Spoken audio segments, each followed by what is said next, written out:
Tá bom.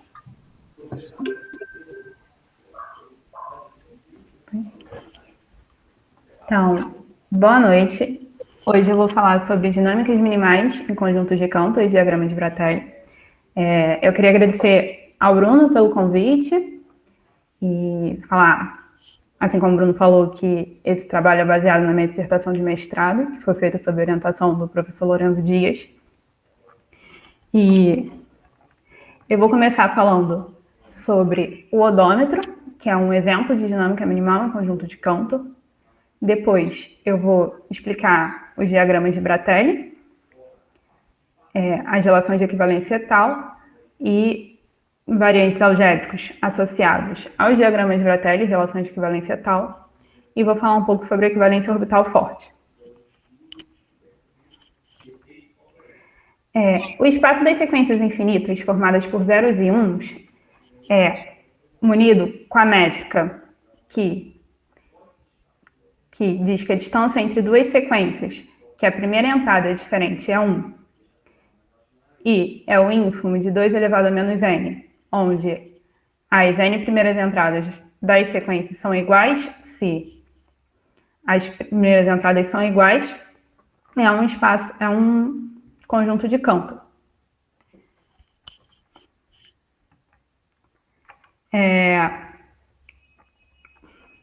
Uma partição, a gente diz que uma partição de um espaço métrico é uma coleção de conjuntos Clopens, tais que a união dessa coleção é o espaço inteiro. E a gente fala que uma sequência de partições é refinadora se para cada n todo elemento da partição Pn mais 1 está contido em apenas um elemento da partição Pn e o diâmetro das partições vai para zero. Então, a gente diz que essa é uma sequência de partições refinadoras. E provamos que, se temos um espaço métrico compacto, ele é totalmente desconexo se somente se possui uma sequência de partições refinadoras. Definimos os cilindros centrados em x de tamanho n como um conjunto de todas as sequências infinitas de zeros e uns, onde as n primeiras entradas são iguais a n. Os cilindros geram uma base para a topologia do espaço das sequências infinitas de 2 dígitos e eles formam uma sequência de partições refinadoras para esse espaço. Então, o espaço é totalmente desconexo. Eu quero falar sobre dinâmicas minimais. Para isso, eu preciso definir o que é minimalidade e o que é uma órbita. Então, dado um espaço métrico em um homomorfismo definido nesse espaço, dado um ponto x, a órbita de x pelo homomorfismo φ é o conjunto de todos os inteirados desse ponto. Dizemos que o homomorfismo é minimal se todas as suas órbitas são densas. Definimos também a relação de equivalência orbital, onde x é equivalente a y, se só se existe um inteiro n, tal que y igual a φ de n. Φn de x. Então, por fim, definimos a função odômetro.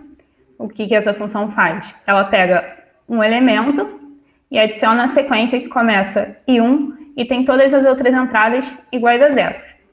Então, se eu pegar um elemento que tem a primeira entrada igual a zero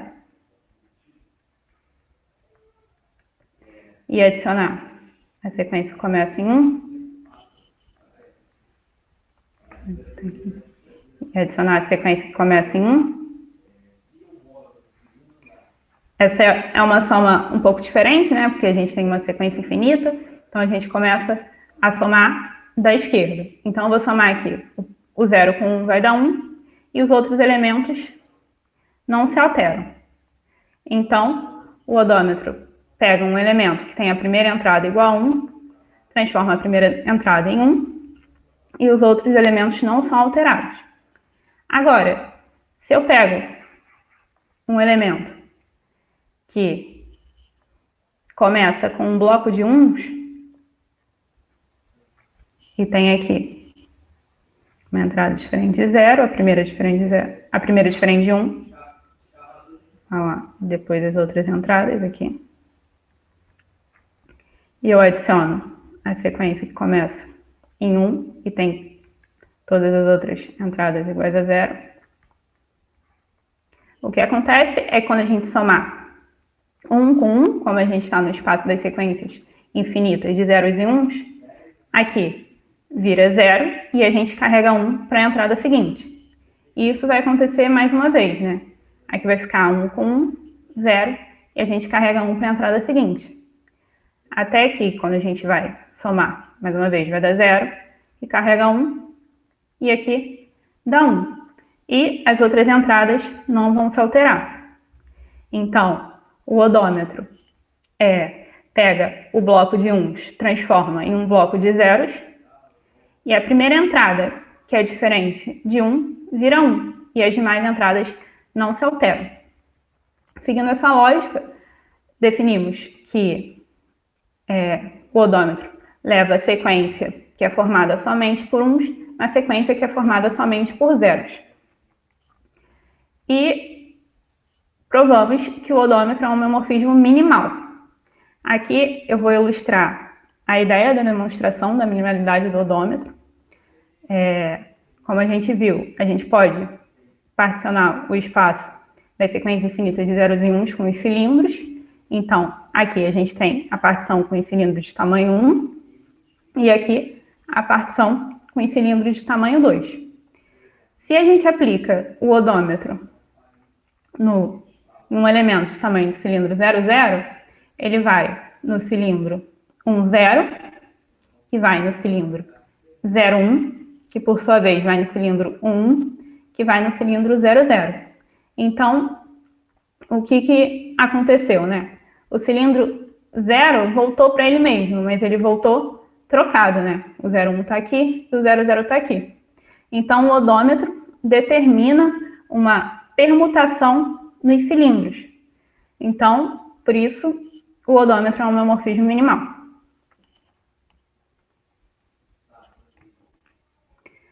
Agora, eu vou explicar quem são os diagramas de Bratelli. Os diagramas de Bratelli são um grafo infinito, onde os seus vértices estão divididos em níveis, começando pelo nível V0.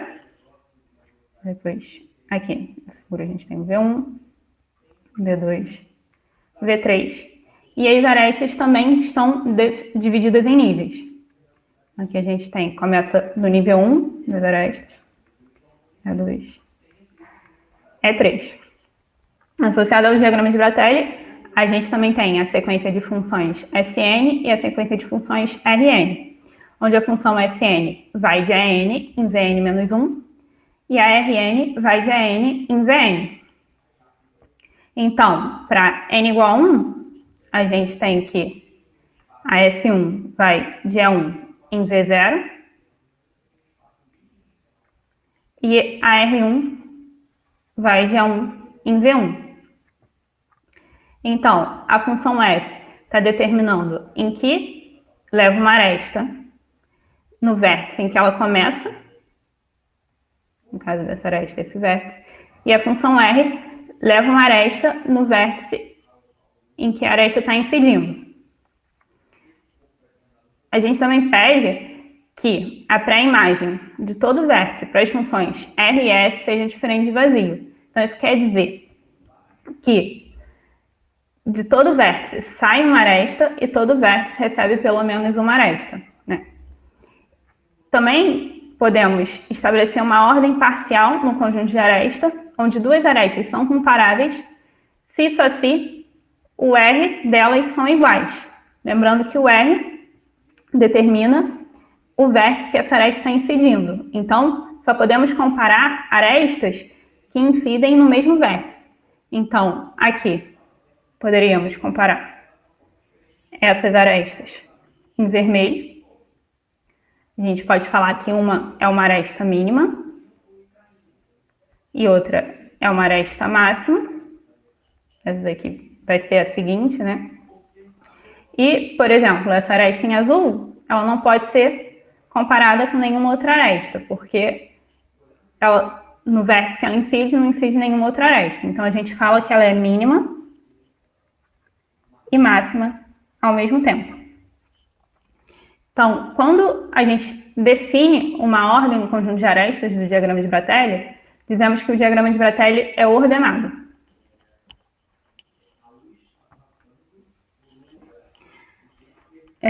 Dado um diagrama de Bratelli e dois números m e n, onde n é maior do que n, definimos esse conjunto mn, onde você está pegando arestas nos níveis m mais 1 até o nível n, e você pega essa aresta de forma que o R de PI é igual ao S de PI mais 1.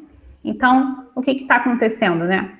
O R de PI é o vértice em que a aresta incide. Então, o R de PI seria esse vértice aqui.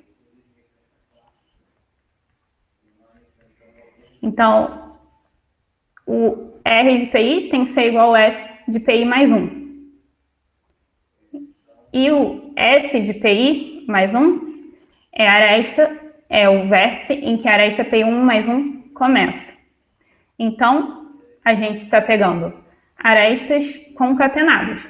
Então, esse conjunto é o conjunto dos caminhos que vão aqui de um vértice do nível VM até um vértice do nível VM. E se a gente pega infinitas arestas satisfazendo essa propriedade, a gente tem o espaço, que XB é o espaço dos caminhos infinitos formados pelas arestas do diagrama de Bratelli B. E o espaço XB é compacto com esta métrica, que é definida da mesma forma que a gente definiu a métrica no espaço das sequências infinitas formadas por zeros e uns. Ela pega duas sequências que são diferentes nas primeiras entradas e fala que a distância entre elas é 1, e que se elas forem iguais nas primeiras entradas é o ínfimo do 2 elevado a menos n, onde as n primeiras entradas são iguais. Então, só um comentário, né? Essa métrica separa totalmente sequências que têm a primeira entrada diferente e aproxima sequências que têm mais entradas iguais, né? A distância vai ficando menor.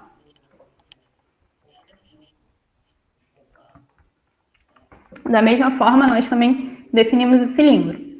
Então, dado no diagrama de Bratelli, a gente pega um caminho que vai do nível V0 até o nível N, e falamos que o cilindro centrado em P é o conjunto dos caminhos infinitos que tem as primeiras N entradas iguais ao caminho P. E a coleção dos cilindros de tamanho para todo N, essa coleção é uma sequência de partições definadoras do espaço XB. Então, usando aquele mesmo teorema, também podemos afirmar que XB é totalmente desconexo. Também definimos uma relação de equivalência no espaço XB, onde dois elementos são equivalentes se só se diferem em um número finito de entradas. Chamamos essa relação de relação de equivalência F. Em particular, se x e y diferem em um número finito de entradas, vai existir um I0, tal que todas as entradas são iguais a partir desse I0. Provamos que em um diagrama de Bratelli ordenado existe somente um caminho formado apenas por arestas máximas e um caminho formado apenas por arestas mínimas, ligando V0 a qualquer outro vértice do diagrama de Bratelli. Dizemos que um diagrama de Bratelli ordenado é próprio quando XB possui somente um elemento formado apenas por arestas máximas e somente um elemento formado apenas por arestas mínimas. Esse diagrama de Bratelli aqui, ele não é próprio. Por quê?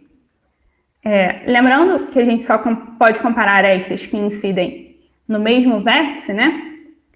Aqui, todo vértice tem apenas uma aresta incidindo nele. Então, toda aresta desse diagrama de Bratelli é máxima e mínima ao mesmo tempo. Então, este diagrama de Bratelli possui mais de um caminho infinito formado por arestas máximas e mais de um caminho infinito formado apenas por arestas mínimas. Já esse outro diagrama, ele é próprio. Porque eu posso definir que todas as arestas do lado esquerdo são mínimas e todas as arestas do lado direito são máximas.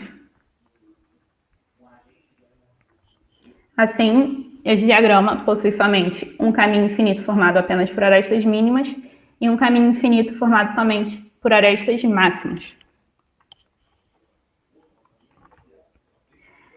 Agora, eu vou considerar um elemento de xb, que é diferente de xmax.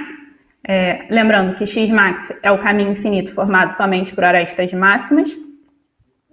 Como ele é diferente de xmax, vai existir um n mínimo, tal que xn não é uma aresta máxima. E eu vou considerar uma aresta yn, tal que r de xn é igual a r de yn é a aresta seguinte a xn na ordem considerável. Então, essa condição significa, né, lembrando, que xn e yn incidem na mesma aresta. Então,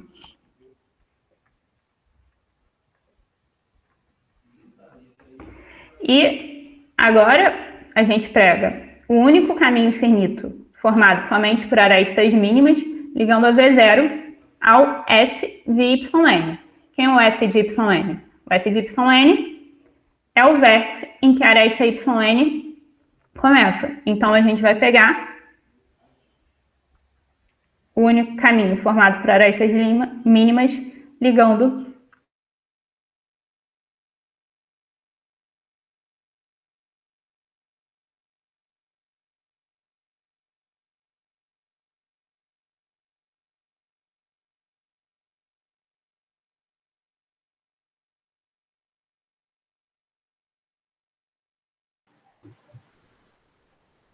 Camila? Acho que tivemos aí um problema técnico rapidinho com a Camila.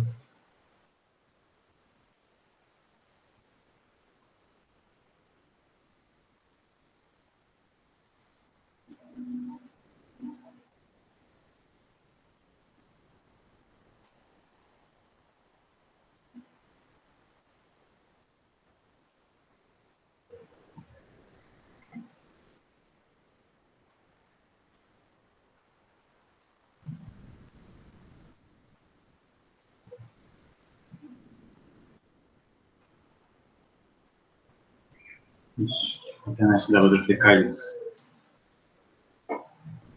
Vou fazer aqui.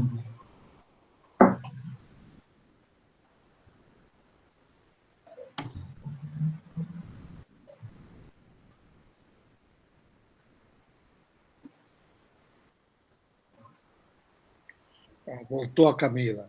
Voltando. Estou o pesadelo do que organiza seminários online, né? Oi. Você ficar... Tá. Eu vou compartilhar de novo aqui. E aí vocês me dizem onde caiu. Certo. Você pode usar esse truque, Camila, se alguém fizer alguma pergunta indiscreta, que você não pode. Eu não sei onde vocês pararam de me escutar. Eu parei de escutar quando você fez esse primeiro desenho aí. Esse. XN, né? Tá. Então, vou começar daqui. Lembrando que a gente está considerando um elemento que é diferente de xmax, então vai existir um n mínimo, tal que xn não é uma aresta máxima. E a gente considera um YN tal que o R de XN é igual ao R de YN. Isso significa, né, que essas duas arestas estão incidindo no mesmo vértice. E a gente considera YN como a aresta seguinte a XN na ordem considerada.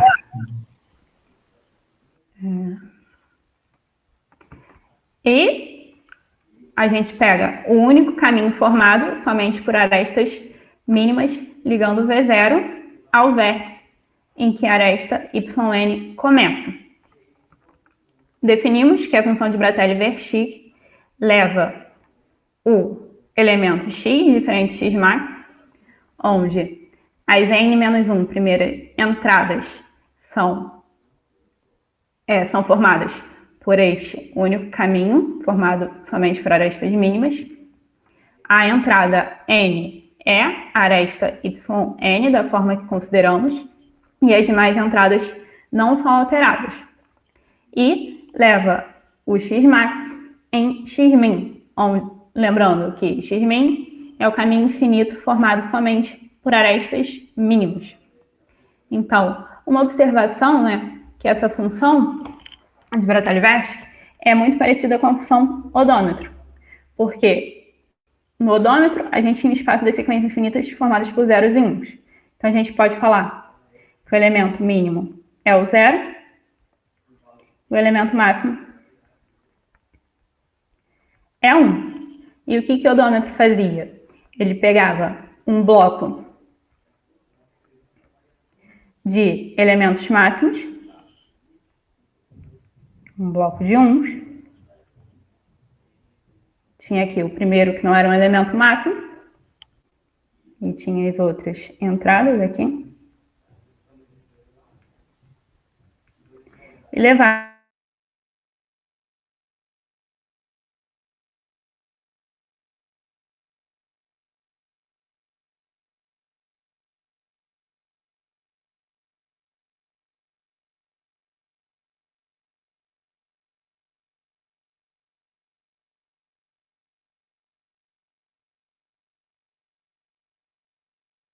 Caiu de novo, né? Eu acho que... eu lembro que a gente se reunia, né, para estudar o Odilo, o Marcelo, Camila e eu. E a gente se reunia no Google Meet e ela sempre reclamava que ficava caindo. Não sei Às vezes acontece com o Google Meet isso.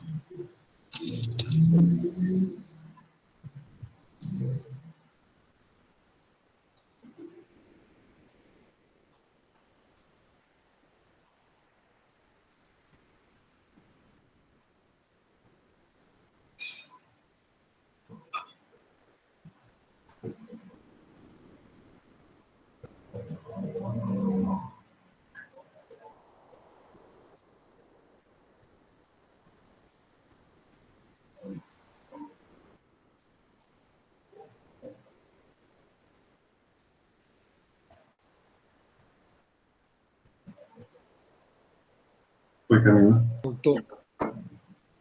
Você está falando tão bem e com essas pausas para a gente refletir, eu acho que não tem como não entender o que você está falando agora.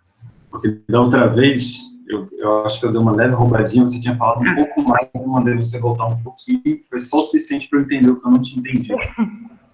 Tá bom.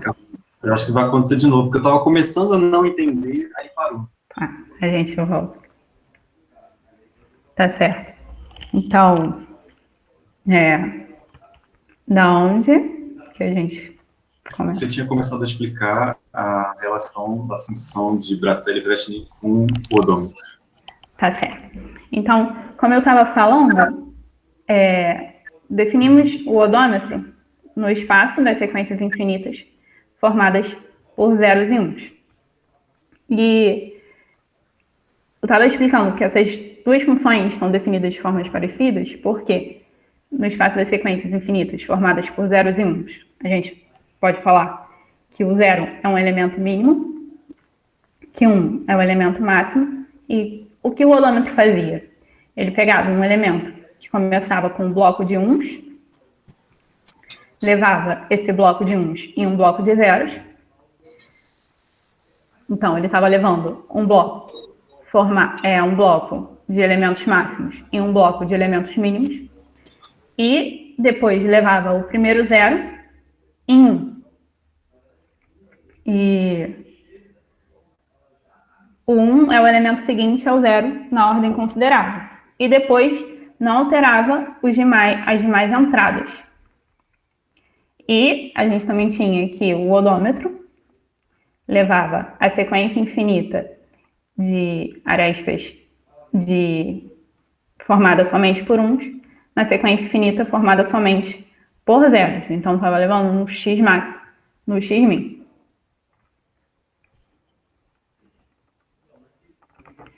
E a gente também pode provar que a função de Bratelli-Vertic é um homeomorfismo.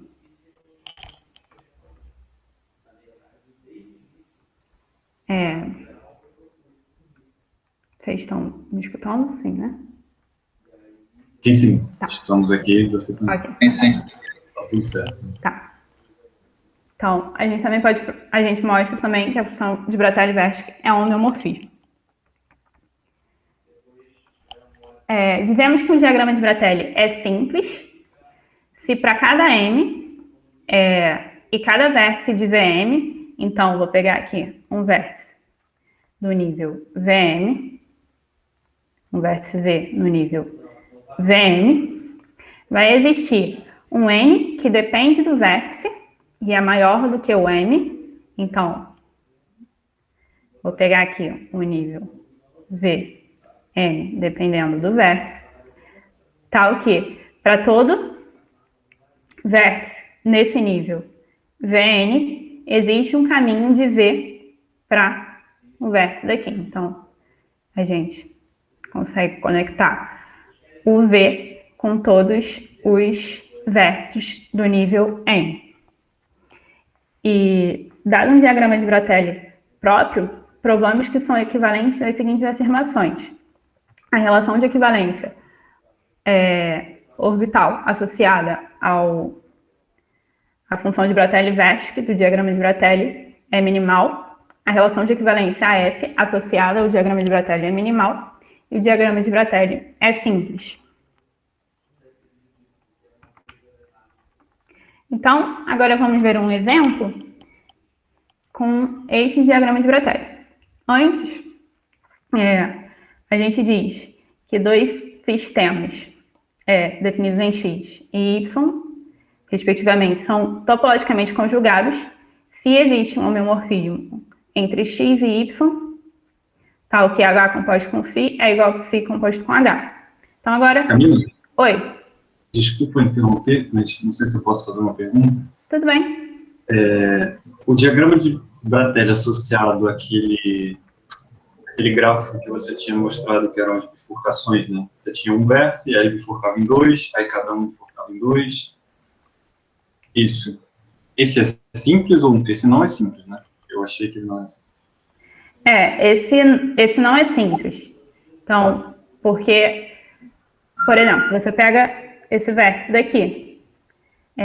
Você não vai conseguir um nível que você vai conectar esse vértice com todos os vértices do outro nível, porque esse vértice aqui não é conectado com nenhum vértice que está do lado direito. Então, certo. Ele não é simples também. Obrigado.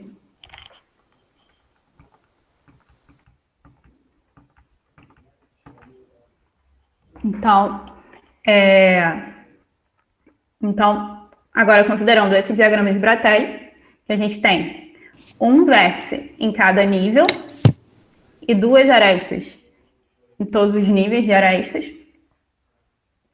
E o que a gente prova? A gente prova que o sistema definido pelo odômetro é topologicamente conjugado com o sistema definido pela função de Bratelli-Vertic desse diagrama de Bratelli. E como é que a gente define a conjugação entre esses dois sistemas, né? Aqui a gente pode denotar uma aresta do diagrama de Bratelli por X e N. N, onde essa aresta vai estar no nível N, e o IN é 0 ou 1. E a gente leva cada entrada x e n na entrada in. E essa vai ser a conjugação entre os dois espaços. E agora vamos mostrar um resultado que generaliza essa proposição. O que eu gostaria de lembrar aqui, né, é que esse espaço das sequências infinitas formadas por zeros e uns é um conjunto de Cantor e o odômetro é um homeomorfismo minimal. Então, qual é o resultado que generaliza isso, né? Considerando um conjunto de Cantor e um homeomorfismo minimal, dado um elemento nesse conjunto de Cantor, um elemento y, sempre vai existir um diagrama de Bratelli ordenado, simples e próprio, e uma conjugação entre o xb e o conjunto de Cantor, tais que essa conjugação leva o xmax nesse elemento y. E aqui eu vou apresentar uma ideia da prova da demonstração. Então, a gente considera um subconjunto Klopen, lembrando que Klopen é um conjunto fechado e aberto. A gente pega um subconjunto Klopen do conjunto de Cantor, e para cada ponto y desse subconjunto Klopen, a gente define a função lambda de y, como o mínimo dos n's, tal que o φn de y pertence ao subconjunto Klopen. E considera uma partição, a gente vai considerar uma partição do subconjunto Klopen y, onde lambda de yi é constante. E denotamos o lambda de yi por ji.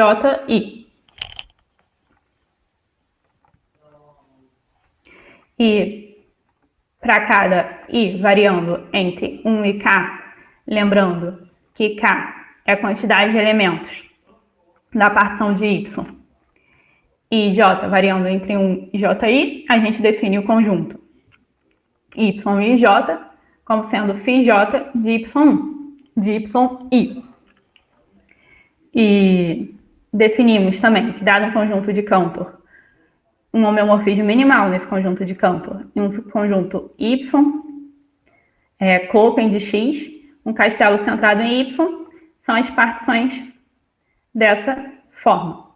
Então, aqui, uma ilustração de um castelo seria considerar esse subconjunto y e uma partição do y, e a gente vai iterando cada elemento da partição de y até os seus j's respectivos.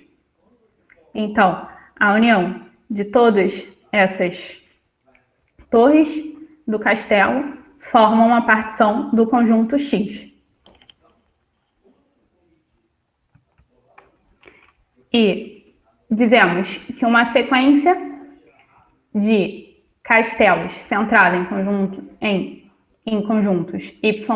é uma sequência de castelos refinadores se a sequência formada pelos castelos é uma sequência refinadora de partições, se para cada n maior ou igual que 2, os conjuntos yn e φ de yn estão contidos em apenas um elemento do castelo, que é n-1, e a interseção infinita dos conjuntos yn e φ de yn são formadas apenas por um elemento.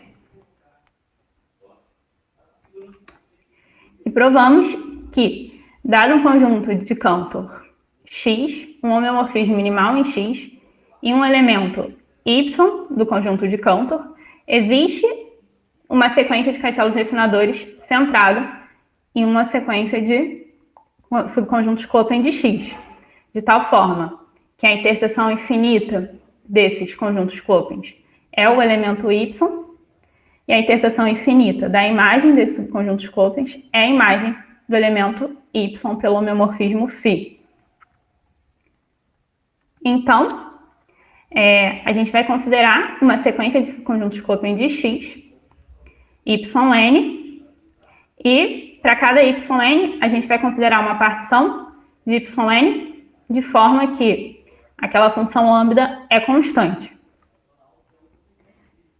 Pelo teorema acima, vai existir uma sequência de castelos refinadores Qn, onde cada castelo Qn está centrado em Yn. E agora a gente vai definir o diagrama de Bratelli, tal que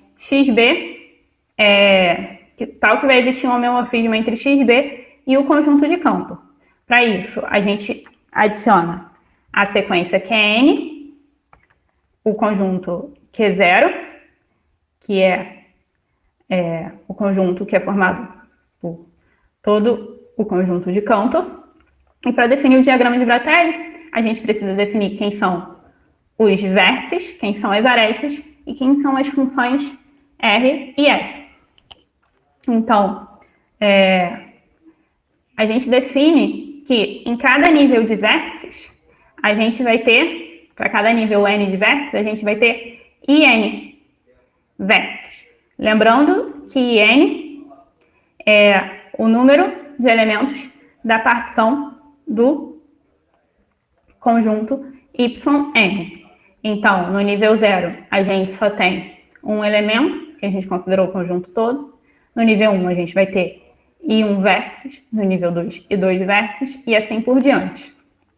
E definimos que dado o vértice delta no nível N e o vértice I no nível N mais 1, que vai existir uma aresta entre eles se existe um J, tal que o Yn de J está contido no Yn menos 1 de delta 1.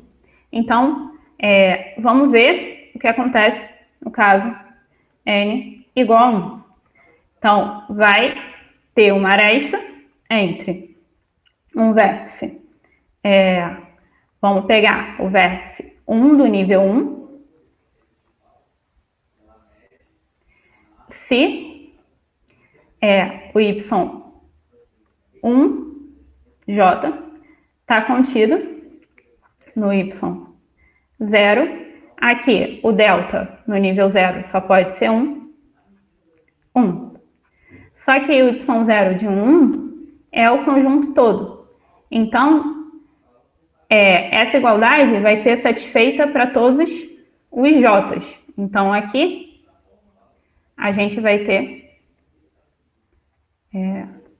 J, uma arestas.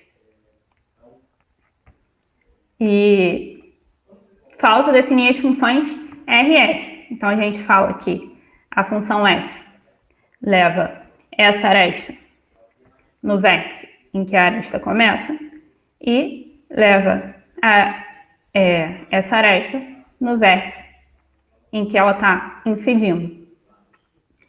E o espaço XB é o espaço de caminhos infinitos formados pelas arestas do diagrama, né? Então, lembrando que a gente tem que ter que o R de delta N e N JN tem que ser igual ao S do delta N mais 1 e N mais 1 JN mais 1. Então, a gente tem que ter que o IN, que é o R desse, é igual ao delta N mais 1. Então, o XB é dessa forma. E agora, vamos definir quem vai ser a conjugação entre os dois sistemas, né? Então, para cada elemento XB, consideramos a sequência Kn, onde K1 é igual a J1 e Kn é igual a Kn menos 1 mais Jn menos 1 para todo N maior do que 1. E temos que o Yn mais 1 de In mais 1, Kn mais 1, está contido no Yn de NKN. O que significa? Significa que o φ Kn mais 1 de Yn mais 1 e N mais 1 está contido no φ de Kn de Yn e N. E a conjugação entre XB e o conjunto de Cantor é definida como a interseção infinita dos conjuntos YN e NKN. Então, lembrando, né, que aqui cada elemento, cada YN, né, YN e N, é um subconjunto Klopen, e a função φ é um homeomorfismo. Então, a imagem desses subconjuntos Klopen também é Klopen, particular, são fechados dentro de um compacto, que é o conjunto de Cantor. Então, esses conjuntos são conjuntos compactos encaixados, e como são sequências de partições refinadoras, o diâmetro deles vai para zero. Então, cada interseção infinita dessas é formada por apenas um elemento. Então, essa função está bem definida.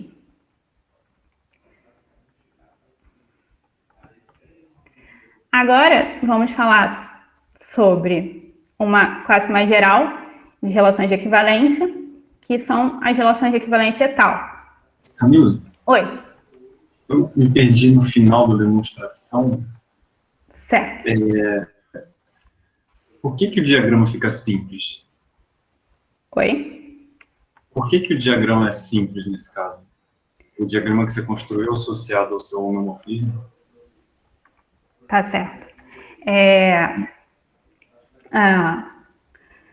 Tem um resultado que a gente prova que a gente define um conceito, que é o diagrama ter todas as arestas conectadas. O que isso significa?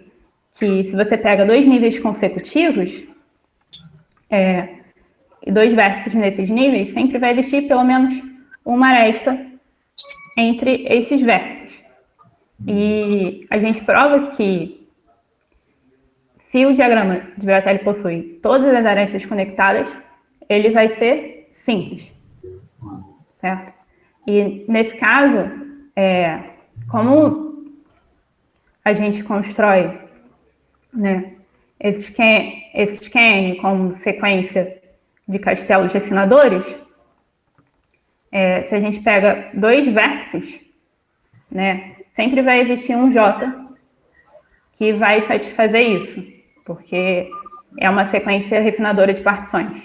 Então, se a gente pega dois vértices, sempre vai existir uma aresta entre esses dois vértices de níveis consecutivos. Sempre vai existir uma aresta entre eles. Obrigado. Ok. Então, para definir o que é uma relação de equivalência etária, precisamos definir são os homeomorfismos parciais. Então, dados espaços topológicos x e y, dizemos que um homeomorfismo que uma função que vai de um aberto de x em um aberto de v é um homeomorfismo parcial se ela é um homeomorfismo. E aqui nós vamos denotar os homeomorfismos parciais como para ordenado U, gama de U. E, dado um espaço topológico X, dizemos que uma coleção de homeomorfismos parciais de X é uma ação local se esses conjuntos formam uma base para a topologia de X, se um homeomorfismo parcial está na coleção gama, então a inversa dele também está. Se dois homeomorfismos parciais estão em gama, então a composição deles e a interseção deles também está em gama. Lembrando que a gente está considerando os homeomorfismos parciais como esses pares ordenados. Se o espaço topológico for totalmente desconexo e a gente tem um homeomorfismo parcial em uma ação local, então o conjunto de definição desse homeomorfismo parcial é Klopen. Então, vamos considerar um espaço totalmente desconexo e uma ação local, né? Definimos a relação de equivalência R-gama, onde a gente diz que dois elementos são equivalentes se só se existe um homeomorfismo parcial em gama, tal que y é igual a gama de x. Podemos denotar essa relação de equivalência como esse conjunto de x por x e provamos que se temos uma ação local em x, uma ação local gama em x, então a ação local é base de uma topologia do subconjunto de x por x R gama. Chamamos a relação de equivalência R gama, nesse caso, de relação de equivalência tal, e a topologia gerada pela ação local de topologia tal. Exemplos de relação de equivalência tal são a relação de equivalência AF associada a um diagrama de Bratelli e a relação orbital associada a um homeomorfismo sem pontos periódicos.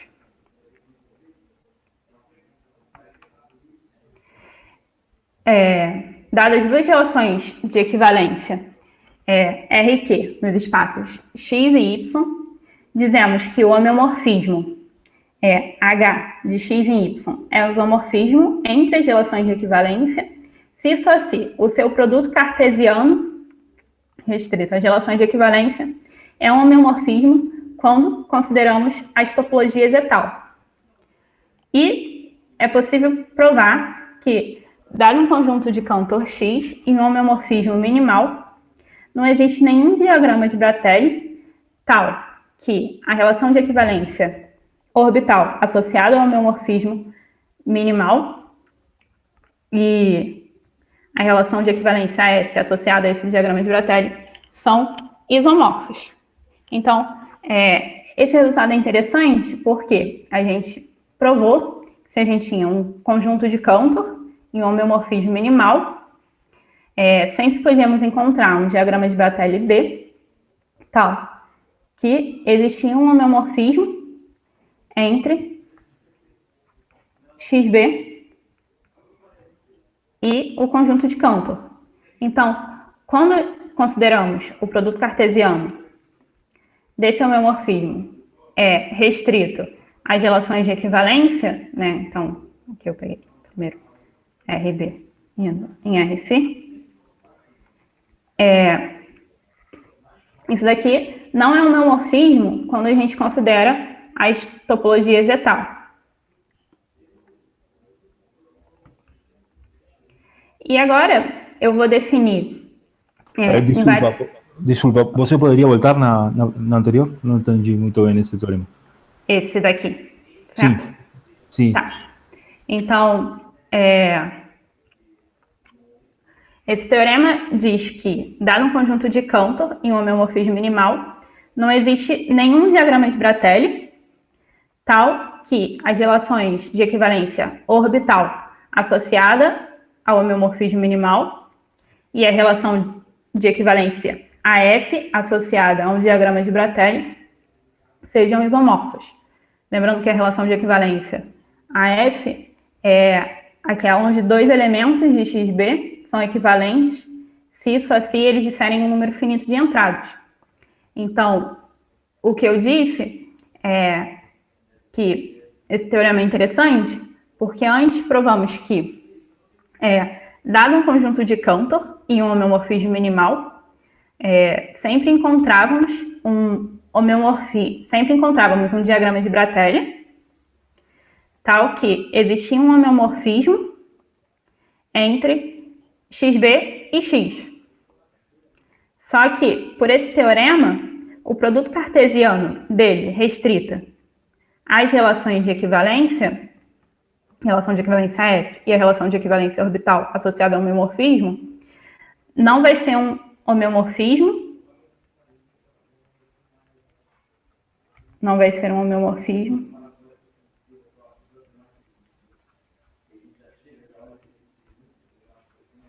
quando considerada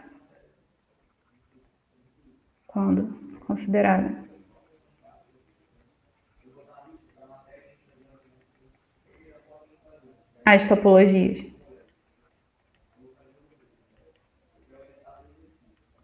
eta de cada relação de equivalência. Tá, já entendi. Obrigado. Aqui.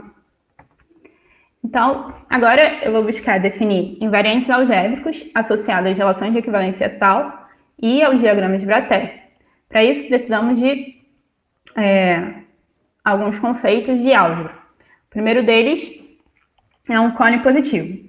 Então, quando a gente considera um grupo abeliano aditivo, dizemos que um subconjunto G+, é o cone positivo de G, se satisfaz as seguintes propriedades: que G+, é um subsemigrupo de G, que G+, gera G como um grupo, e que a interseção de G+, com menos G+, é apenas o elemento neutro. E dizemos que um elemento de G+, é uma ordem unitária, se para todo elemento A de G existe um inteiro positivo N, tal que N1 menos A está no cone positivo. E falamos que um par G, G+, onde G é um grupo e G+ é o seu cone positivo, é um grupo abeliano ordenado. Dados os elementos A e B no grupo abeliano ordenado, dizemos que A é menor ou igual que B, se e só se B menos A está no cone positivo do grupo.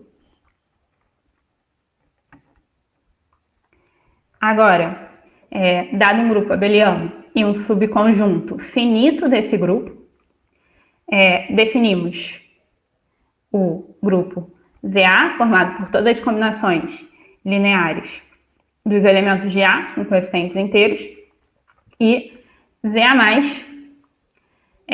são todas as combinações lineares dos elementos de A com coeficientes inteiros não negativos. A gente tem que ZA+ é um cone positivo de ZA, então este par é um grupo abeliano ordenado. E dizemos que, dados dois grupos abelianos ordenados G e H, o isomorfismo entre G e H é um isomorfismo ordenado, se esse isomorfismo leva o cone positivo de G no cone positivo de H. E, além disso, dizemos que ele preserva a ordem unitária, se ele leva uma ordem unitária de G e uma ordem unitária de H. E provamos que, dado um espaço métrico compacto e totalmente...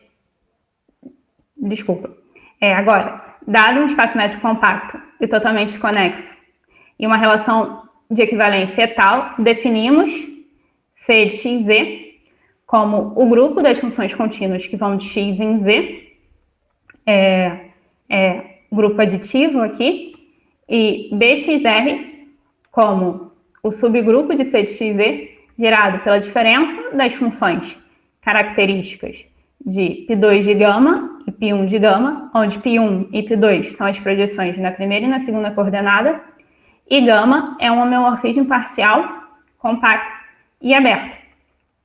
E definimos dxr como sendo o grupo quociente de cxz por bxr. E provamos que, dado duas relações de equivalência tal, se H é um homeomorfismo que define o isomorfismo entre as relações de equivalência tal RQ, então vai existir um isomorfismo entre os grupos DYQ e DXR. Esse isomorfismo é ordenado e preserva ordem unitária. Então, esse teorema diz que a gente pode considerar o grupo D como um invariante algébrico, né? Então, aqui é só uma ideia da prova. Primeiro, a gente prova que a função G, que vai de CYZ em C de XZ, que leva a função F em F composta com H, é um isomorfismo. Depois, mostramos que o G de BYR é igual ao B de XR. E a função definida pela classe de uma função F, aqui, indo na classe da função G de F, é o isomorfismo desejado.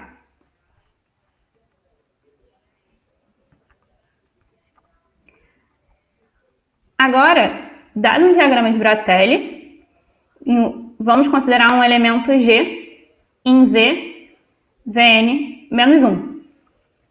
Consideramos a função HBN, que vai de ZVN menos 1 em ZVN, definida da seguinte forma.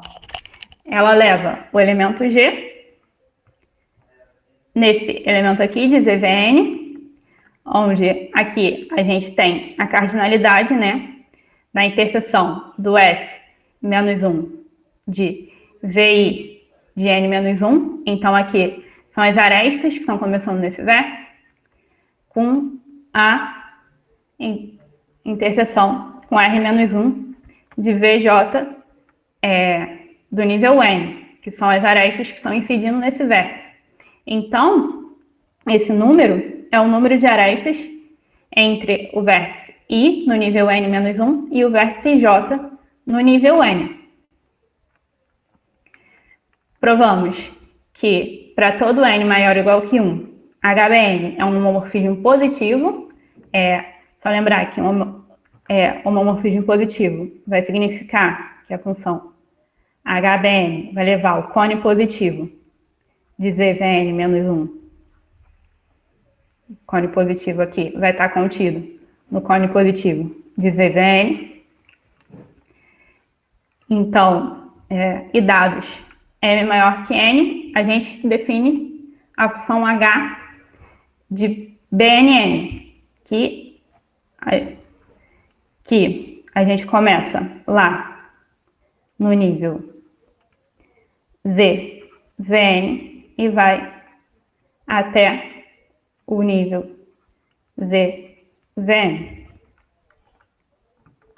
E agora consideramos a união disjunta de todos os ZVNs e dizemos que Vn é equivalente a Wn se existe um inteiro não negativo, K, tal que HBnK de V é igual a HBmK de W. E dizemos que o grupo de dimensão do diagrama de Bratelli B é o grupo formado por todas as classes da relação de equivalência definida dessa maneira. E denotamos o grupo de dimensão por DB. E o conjunto formado pelas classes de equivalência de Vn, onde V é um elemento do cone positivo de ZVN, é o cone positivo do grupo de dimensão. Então, como o grupo de dimensão admite um cone positivo, ele é um grupo abeliano ordenado. Agora, voltando ao exemplo que já consideramos anteriormente, que é o diagrama que é formado por apenas um vértice em cada nível e duas arestas entre os vértices de níveis consecutivos, aqui a gente tem que o ZVN, para todo N, vão ser os elementos KVN, onde K é um número inteiro, porque a gente só tem um vértice em cada nível. Dessa forma, a função HBN leva um KVN menos 1, em K vezes 2 vezes Vn. E é possível mostrar que esta função, definida dessa forma, é um isomorfismo. Portanto, o grupo de dimensão deste diagrama de Bratelli é o grupo diádico.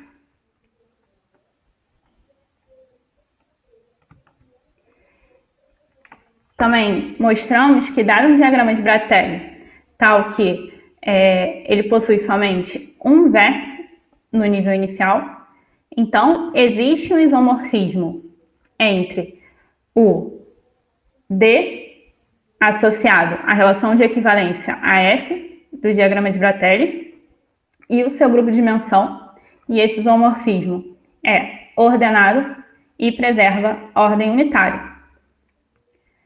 Além disso, provamos que, se o diagrama de Bratelli for ordenado e próprio, então o grupo B associado à relação de equivalência AF do diagrama de Bratelli é igual ao grupo B associado à relação de equivalência orbital do diagrama de Bratelli. Lembrando, né, que o grupo D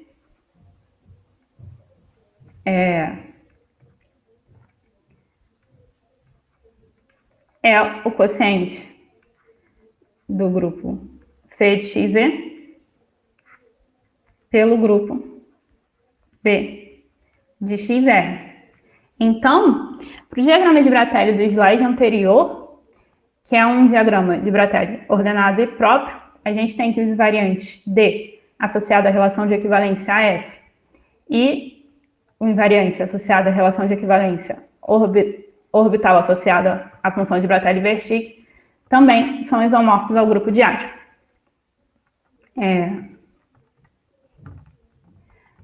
Agora, eu não sei quanto tempo eu ainda tenho. A gente costuma fazer a palestra com 1 hora, mais um tempinho adicional para você acrescentar a quantidade de informação que você achar legal para completar o que você está contando para a gente. Talvez você pode contar os teoremas que você vai falar e se alguém quiser algum comentário sobre a demonstração também. Tá certo. Então, eu vou pular essa parte de agora e vou para parte do final, que eu falo sobre equivalência orbital, né?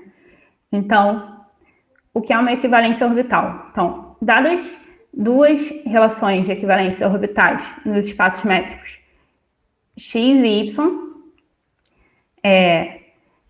dizemos que um homeomorfismo entre x e y é uma equivalência orbital entre Rφ e Rφ, se esse homeomorfismo leva a classe do elemento x associada a Rφ na classe do elemento h de x na relação de equivalência Rφ. E provamos que, dados dois conjuntos de Cantor, x e y, e homeomorfismos φ em x e ψ em y, sem pontos periódicos, o homeomorfismo entre x e y é uma relação de equivalência orbital entre Rφ e Rπc, se só se existem funções mh, que vão de x em z, e nh, que vão de y em z, tais que essas equações são satisfeitas. Chamamos as funções mh e nh de cociclos orbitais.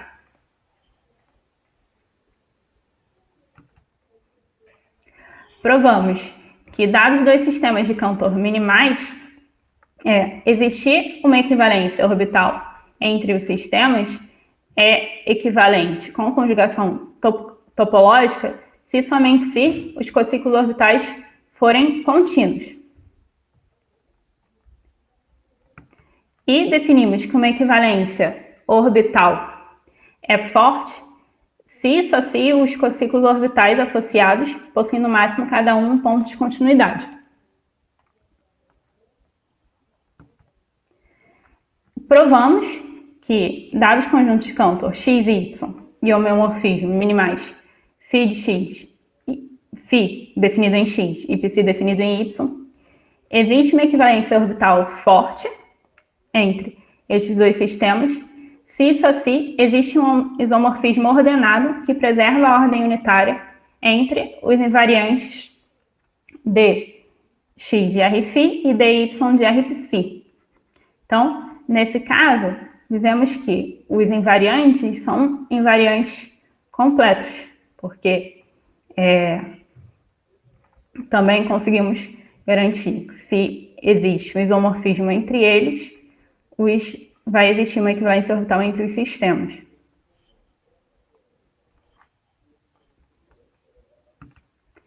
Então,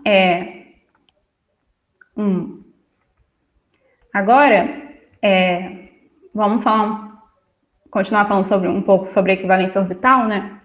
Segue direto da definição de equivalência orbital que toda conjugação topológica é uma equivalência orbital.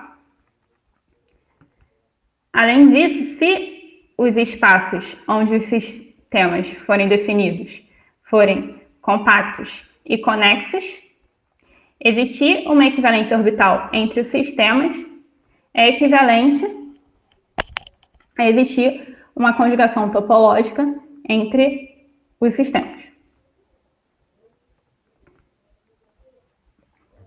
E também vimos que se temos dois sistemas de Cantor minimais, então existir conjugação topológica é equivalente a existir equivalência orbital se sufixos e cociclos forem contínuos. Então, uma pergunta seria: qual seria um exemplo de uma equivalência orbital que não é uma conjugação? Então,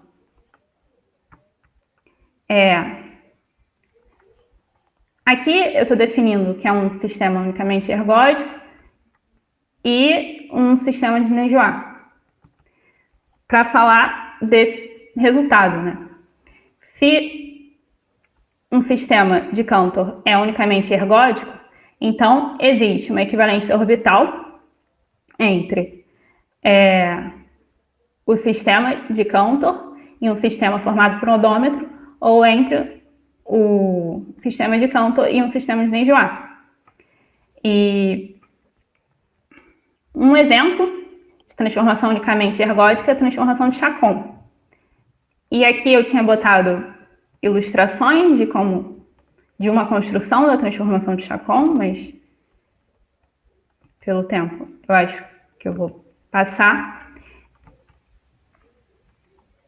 Então, como a transformação de Chacon é unicamente ergódica, podemos usar o resultado para afirmar que vai existir uma equivalência orbital entre um sistema dinâmico formado por um odômetro ou um sistema de Nejoa. No caso da transformação de Chacon, vai ser com um odômetro definido no espaço das sequências infinitas de 3 dígitos.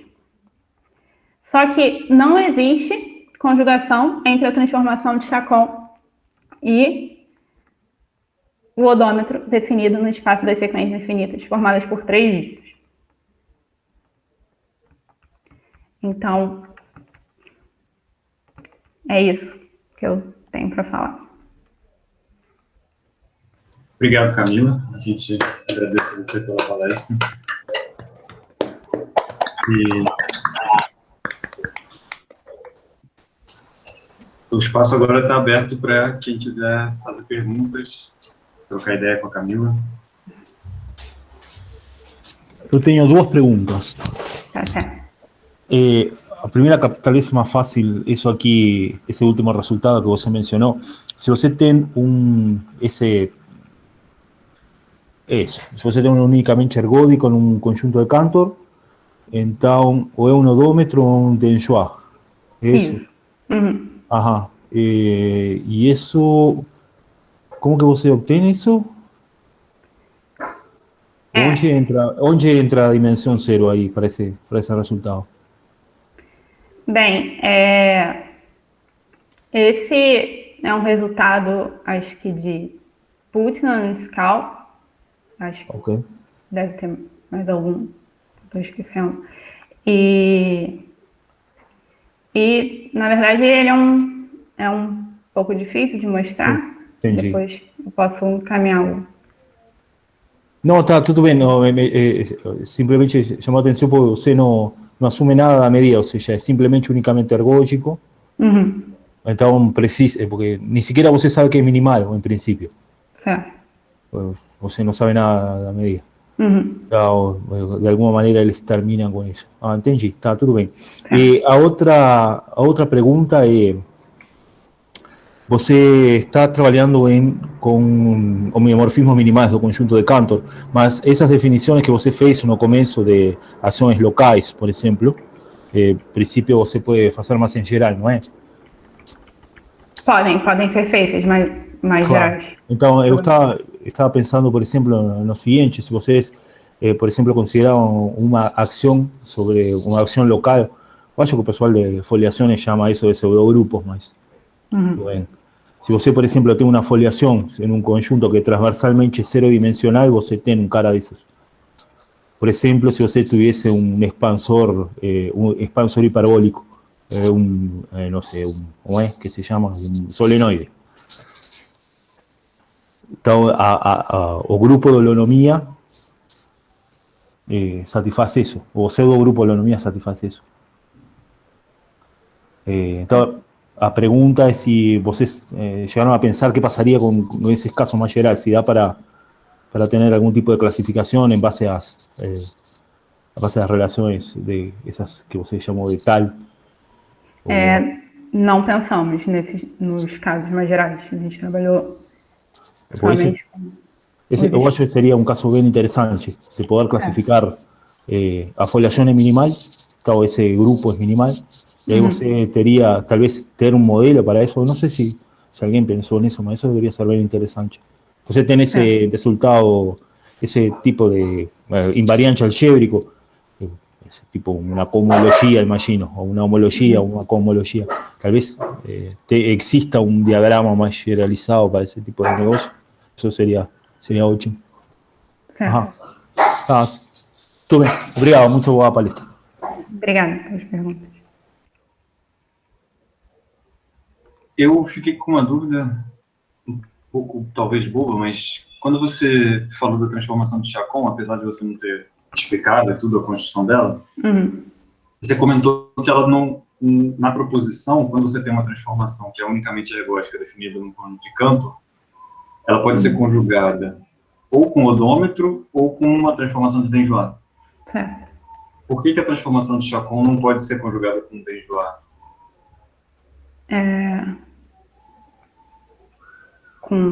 Aqui eu disse que ela não... É porque você falou que ela vai ser não conjugada, né? Ela vai ter uma equivalência orbital com o odômetro, né? Vai ter uma equivalência orbital com o odômetro. E dá para provar que a transformação de Chacon não é conjugada com o odômetro. Então, na verdade, como a equivalência orbital vai ser com o odômetro, eu não pensei, no caso dela, com a transformação de Denjoy, com alguma transformação de Denjoy.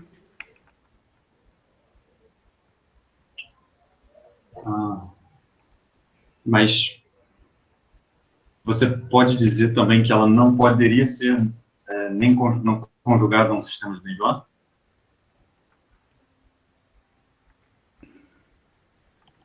Aí, não sei. Na verdade, eu não vi como você definiu o que você chama de sistema de Denjoy. Eu estou chutando baseado no preconceito. Porque acabou com pressa, você passou rápido nos slides. Acho que o slide anterior é esse, né? Então, a gente pega um homeomorfismo que preserva a ordem. O Denjoy é restrito ao Cantor dele, né? Isso. Tá. Beleza. Não tem variante.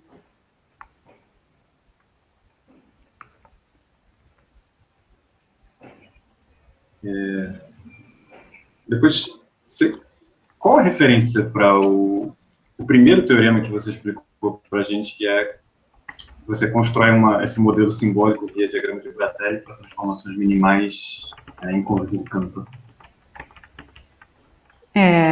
Esse daqui, né? Calma. Esse. Aqui. Não, é o Santos. Tá.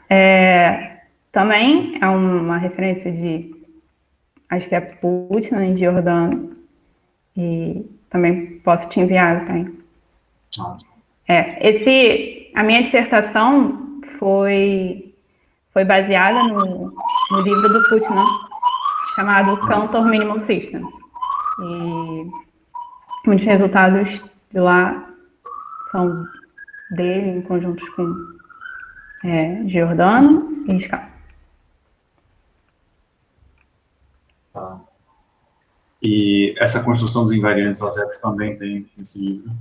Também tem. Mas você pode fazer propaganda da sua dissertação. Também tem na minha dissertação escrita. Também tem na minha dissertação escrita. Beleza. Pessoal, mais alguma pergunta, comentário para a Camila?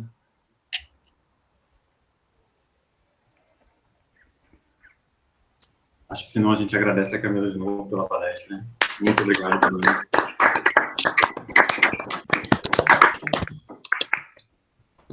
E sobre o Café Cultural, na próxima semana a gente vai ter mais um, o Matheus Manso, do IMPA, vai falar sobre diffeomorfismos de Hu Yang. No site Dinâmica da UF já tem o cartaz com resumo, vai ser nesse mesmo horário, 18 horas. Eu vou anunciar nos mesmos canais no começo da próxima semana, mas enfim, todo mundo que está aqui já fica ciente que semana que vem tem mais uma edição do Café / Cachaça Cultural às 6 da tarde da semana que vem.